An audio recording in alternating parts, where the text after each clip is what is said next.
Bismillahirrahmanirrahim. Assalamu alaikum, everyone. And uh, I'm about to start a series of lectures for pseudocodes. It's a public demand. काफी अरसे से जो है the students were asking me कि आप एक pseudocodes के ऊपर जो है वो बना लें, and it will be helpful for the O level students and the A level students equally because it's just the basics. और फिर हम इसको आहिस्ता आहिस्ता extend करते जाएंगे. So I'll try to make a few videos in this series और उसको हम define करने की कोशिश करेंगे in a simpler way so you can understand the pseudocodes that how they work.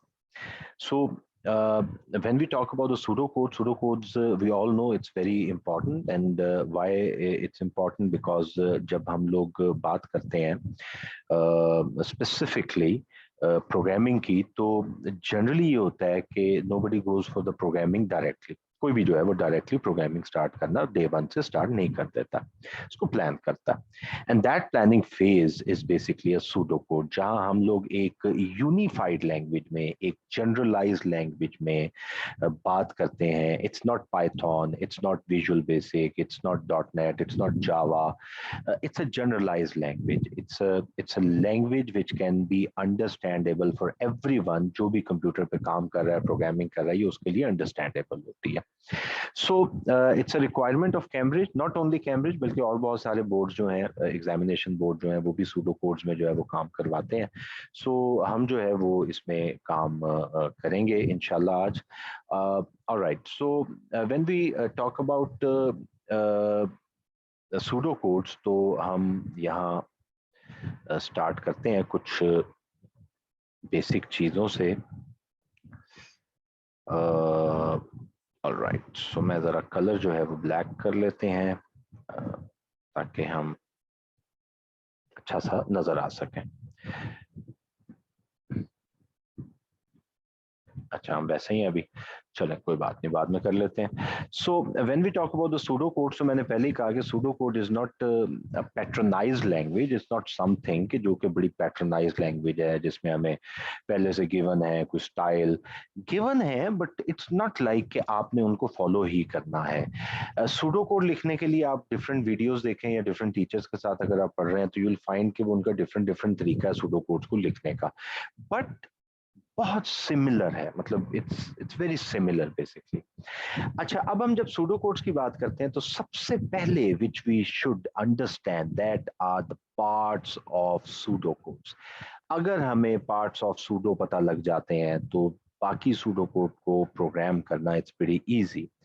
Part number one, पहला पार्ट क्या होता है? That is called as initialisation.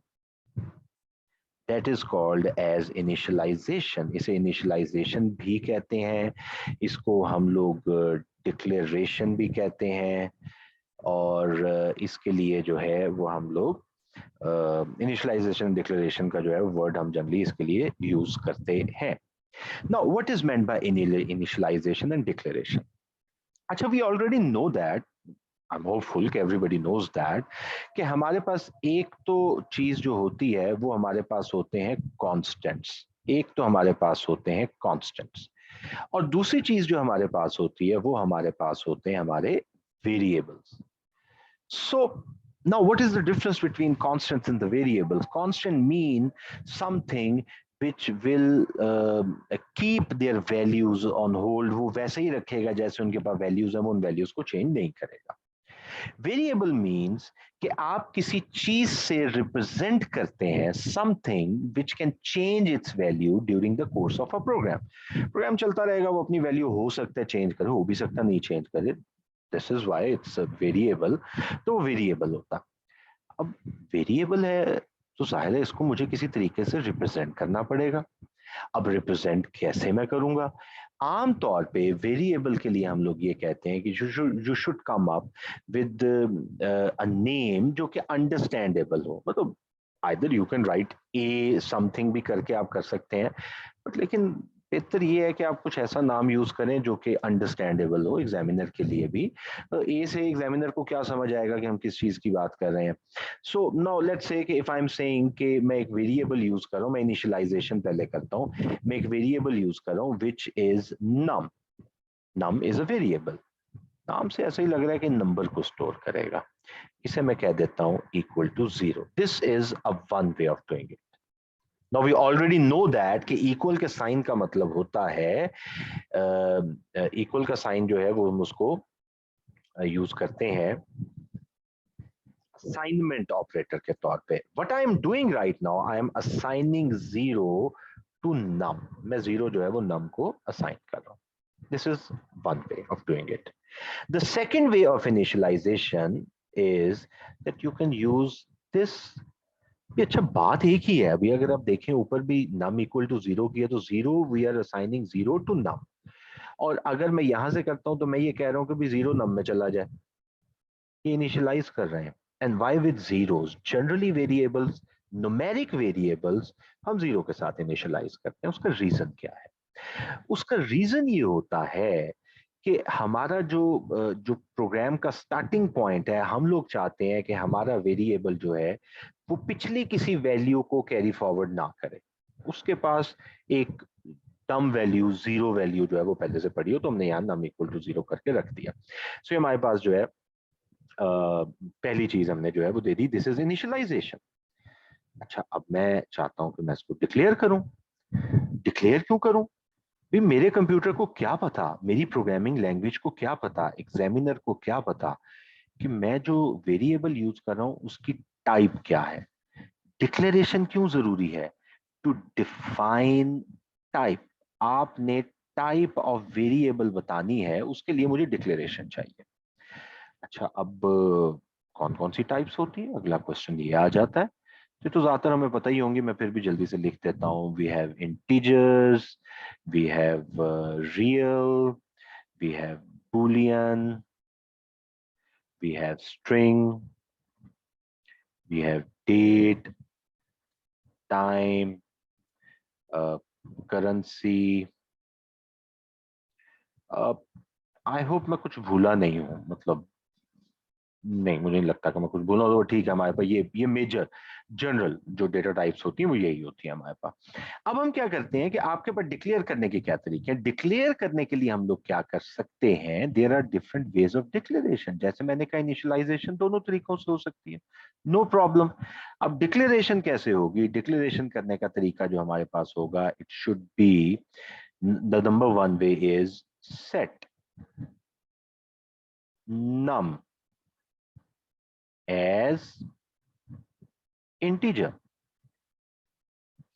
सो अब देखिए, यहां जब मैं बात कर रहा हूं तो मैंने क्या कहा, मैंने ये कहा कि भाई ये जो नम है ये हो गया मेरा वेरिएबल, एज जो है वो कीवर्ड है, और इंटीजर जो है वो मेरे पास होगी मेरी डेटा टाइप। सो ये दो कीवर्ड्स हो गए, ये एंड ये कीवर्ड्स हो गए। दूसरा तरीका इसे डिक्लेयर करने का क्या है, जो एग्जामिनर को जनरली काफी पसंद होता है, स्पेसिफिकली अगर कैम्ब्रिज के पॉइंट ऑफ व्यू से बात करें तो वो क्या तरीका हो सकता है? वो हो सकता है कि I can write declare, the word declare, then I will be writing my variable name, और उसके बाद ये कॉलम्स का साइन डालना है, and then I will be writing integer. अच्छा, बात वही है, चीजें मैंने वही लिखी हैं। मैंने क्या लिखा है? Declare is a keyword, num as integer, this column is basically representing the as को ये रिप्रेजेंट करना। So before starting a program, आप क्या करते हैं, आप शुरू में अपने सारे वेरिएबल्स जो हैं उनको आप डिक्लेयर कर लेते हैं। एडवांटेज, एडवांटेज इज कि आपको पता होता है, आपके प्रोग्राम को पता होता है कि भाई मेरे पास ये कंटेनर्स हैं। Variable is like a container ना। सो ये कंटेनर्स हैं हमारे पास, और इन कंटेनर्स को मैं फ्यूचर में यूज करूंगा। अच्छा, वैसे अगर हम पेपर के पॉइंट ऑफ व्यू से देखें तो the best way is that you can leave 2 3 4 lines on the top of your question में, जो जहां आप सोल्यूशन कर रहे हैं उस पर 2 3 लाइंस छोड़ दें, नीचे लिखना शुरू कर दें, प्रोग्राम बनाएं कंटिन्यूटी में। और by the end of program आप देखें कि मैंने यार इतने 5 6 वेरिएबल्स यूज किए, and go and clear them, उनको एंड में डिक्लेयर कर लें, कोई फर्क नहीं पड़ता। सो ये हो गया हमारे पास initialisation, step number 1, part 1। Part 2 क्या है? पार्ट 2 ये है, या सेकंड पार्ट क्या है? सेकंड पार्ट ये है कि हमें मे बी जरूरी नहीं होता, हमें कोई इनपुट स्टेटमेंट देनी पड़ेगी। अब हमें इनपुट स्टेटमेंट देनी है, तो इनपुट स्टेटमेंट हम कैसे देंगे? Input means what? इनपुट का मतलब ये है कि I am about to ask user, जिसके लिए प्रोग्राम बना रहा हूं, मुझसे पूछने लगा, बताओ भाई क्या, what do you want to do with num variable? Do you want to store something in it? If it is a container, variable को मैंने पहले कहा कि it's a container. If it is a container, तो it means कि we will be saving something in it. हम इसमें कुछ ना कुछ सेव करेंगे. अब हम कैसे लिखते हैं? बहुत सिंपल है. तरीका number 1, you can write input, the keyword input is a keyword, and then you'll be writing the variable name. एक तरीका तो ये हो गया मेरे पास. And the second way is that you can write read and num. And we already know कि ये num तो हम पीछे से कैरी फॉरवर्ड कर रहे हैं ना, ये तो वही वाला ही नाम है जो पीछे था, वेरिएबल जो मैंने एक बना लिया है. अब इसमें तो कोई भी नाम हो सकता है, इससे कोई फर्क नहीं पड़ता. तो इनपुट का वर्ड भी यूज होता है, रीड का वर्ड भी यूज हो सकता है, इससे कोई फर्क नहीं पड़ेगा. अच्छा, फिर तीसरा जो हमारे पास पार्ट होता है, that is called as output statement. The third part is called as output statement. अब जाहिर है कुछ इनपुट करवाया है, कुछ हमने यूजर ने गेट कर लिया है, यूजर से हमने कुछ गेट कर लिया है, उस पर हमने कोई प्रोसेस किया, तो एंड में कोई यूजर को आंसर भी तो दिखाना है ना. भी आंसर नहीं मिलेगा तो क्या फायदा ऐसे सिस्टम का. सो आंसर के लिए क्या होगा कि again there are two ways. अच्छा, मैं ये भी बता दूं कि, चलो वो बाद में बताता हूँ. So what we can do, we can write output num या कोई भी वेरिएबल का नाम होगा, and the second way is that you can write print num. अच्छा, जब मुझे आप प्रोग्राम करते देखेंगे या सूडो, जब हम जैसे जैसे आगे काम करेंगे, तो मैं इनपुट के लिए इनपुट ही यूज करता हूँ, और आउटपुट के लिए मैं जो है वो प्रिंट का वर्ड यूज करता हूँ. आपकी अपनी मर्जी है, whatever you want to use, जैसे आपका दिल करता है वैसे यूज करें, इसमें कोई मसला नहीं है. या ये कोई ऐसी रिक्वायरमेंट नहीं है कि हमने यही कभी कुछ सर कर रहे हैं तो मुझे भी यही करना है, ये ऐसा कुछ नहीं है, जैसे आपका दिल करता है. अच्छा, अब क्या होगा? What is the next thing? Number 4. Number 4 पे जो नेक्स्ट चीज हमारे पास आती है, that is called as selection statement. That is called as selection statement. अच्छा, सिलेक्शन स्टेटमेंट जो है, इसके कुछ और नाम भी हैं. इसे कंडीशन भी बोलते हैं. Selection statement is also called as condition. इसके लिए हम वर्ड कंडीशन भी यूज करते हैं. अब खाली सिलेक्शन तो शायद ज़हन में ना है, लेकिन कंडीशन से फौरन ज़हन में आ गया कि भाई ये तो वही कंडीशन है. और condition selection is very important. Why important? Because program को अपने हिसाब से रन करना है, अपने हिसाब से यूज करना है, तो we have to apply selection condition. Condition के लिए क्या हो सकता है? कंडीशन के लिए we have two different types of conditions. Number 1 is called as if, else, and if. Legendary selection statement, if. And the second is case. Select, case, and case. So you can see here कि हमारे पास जो है दो किस्म की selection statements use होती हैं. ये हम जो अब इसके बाद जो वीडियो अपलोड करूंगा उसमें फिर आई डिस्क्राइब थिंग्स, इनको हम अलग अलग डिस्क्राइब कर लेंगे. आज मैं सिर्फ ये चाहता हूँ कि मैं पार्ट्स को डिस्कस करूं, छोटी छोटी सी वीडियोस बने ताकि आप जल्दी जल्दी उसे गो थ्रू करके आगे मूव ऑन कर सकें. So if, else, end if, the first thing selection statement, then the select, case and case. ये दूसरा स्टाइल है सिलेक्शन स्टेटमेंट का. अब ये एग्जामिनर की बेसिकली मर्जी हो सकती है, रिक्वायरमेंट किसी जगह पे आ सकती है. नॉट ओनली एग्जामिनर, अगर आप प्रैक्टिकल लाइफ में तब भी आपने यही सूडो यूज करना है, तो ये तो उसकी मर्जी है. वो कह सकता है यार इफ से यूज ना करें, आप मुझे सिलेक्ट से करके बताएं, सिलेक्ट से करके बताएं. बट ये बड़ा आयरॉनिक है कि हमारे पास जो इफ स्टेटमेंट है वो नंबर्स और text, numbers and text string जिसे हम कहते हैं, दोनों के लिए इट वर्क्स वेल, बहुत अच्छा काम करती है। अच्छा, सिलेक्ट केस एंड केस जो है उसके लिए थोड़ी सी एक साइंस ये है कि it's good with text. Numbers के लिए कर तो लेती है, जाहिर है काम तो हो ही जाता है, वो जैसे हम जुगाड़ कहते हैं वो तो लगी जाती है, but not very good. Text के लिए it's okay, it's fine, but not very good. So हमारे पास क्या हो रहा है कि हमने कहा कि इफ एल्स हम ज्यादातर यूज किया करेंगे, बट सिलेक्ट केस भी अगर जरूरत पड़ेगी तो हम यूज कर लेंगे। And the number 5 last is basically iteration. Iteration से क्या ज़हन में आता है? कुछ भी नहीं आता। ये तो अगर हम फर्स्ट टाइम देख रहे हैं तो एकदम यार ये तो बड़ा ही टेक्निकल सा वर्ड आ गया, बट इसको हम आम जबान में, अपनी देसी जबान में हम इसे कहते हैं कि it's loop. Loop means what?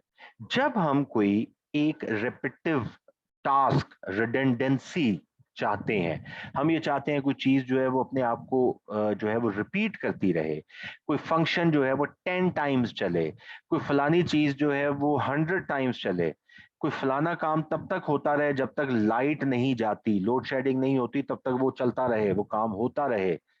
सो इसका मतलब ये है कि लूप है। और लूप भी हमारे पास जो है वो we have two types of loops basically. Number one type is called as closed loop,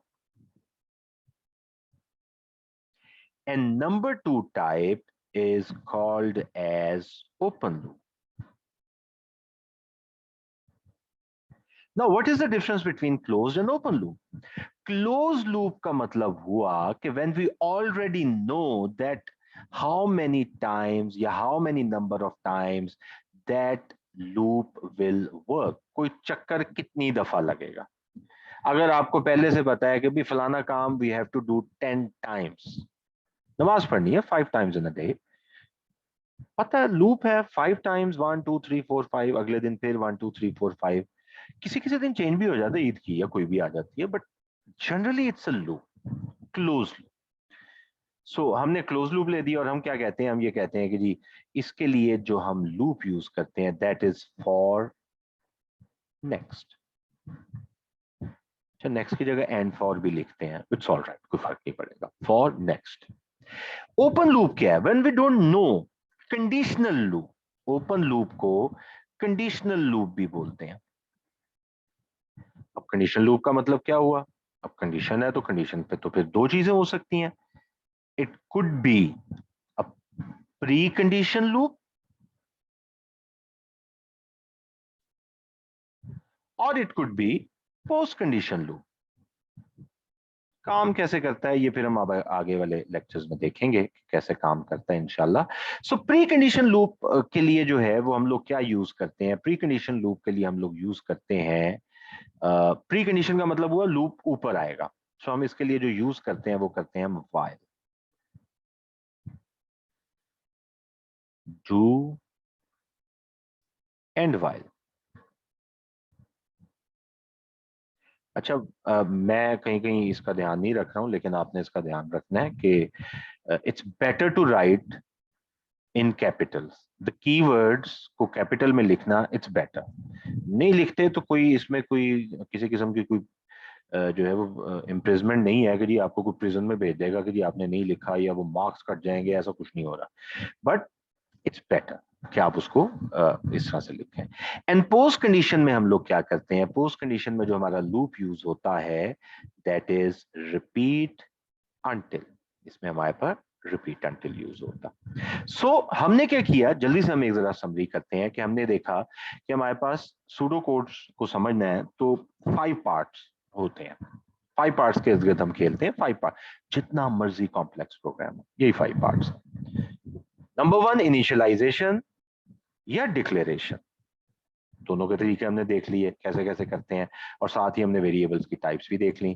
फिर हमने ये देखा कि 2 और 3 में input and output statement, how does they work, वो कैसे काम करती हैं। फिर हमने ये देखा कि हमारे पास सिलेक्शन या कंडीशनल स्टेटमेंट क्या होती है, इफ एल्स आ गया, सिलेक्ट केस आ गया, और फिर हमने देखा कि हमारे पास आइटरेशन या लूप क्या होती है। आज का लेक्चर यहीं तक ही रखते हैं, वीडियो यहीं तक ही रखते हैं। इंशाल्लाह आई होप बड़ी जल्दी मैं इसकी सेकंड भी वीडियो अपलोड कर दूंगा, और फिर हम इसको वहीं से कंटिन्यू करेंगे। Thank you very much. Allah Hafiz.